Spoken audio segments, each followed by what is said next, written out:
দুনিয়ার কোনো কিছু হাসিল হয়ে যাওয়া এটা সফলতা নয়।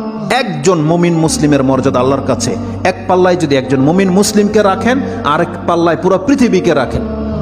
কেউ যদি পুরো পৃথিবীকে ধ্বংস করে দেয়, এটা আল্লাহর কাছে অত বড় অপরাধ নয়। একজন মুমিনকে যদি কেউ হত্যা করে, এটা যত বড় অপরাধ।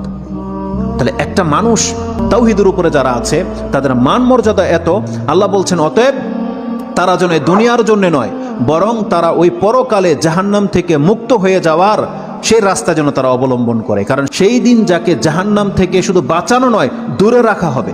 ওয়াউদখিলাল জান্নাহ, আর যাকে জান্নাতে প্রবেশ করিয়ে দেওয়া হবে, আল্লাহ বলছেন ফাকাদে ফাজ, এই হলো সফল কাম। কারণ জান্নাত এমন একটা জায়গা, এটা হচ্ছে চির সুখের জায়গা। একবার শুধু কোনো ব্যক্তিকে জান্নাতে ঢুকিয়ে দিলে জীবনের যত পেরেশানি আছে সব দূর হয়ে যাবে, সব দূর হয়ে যাবে।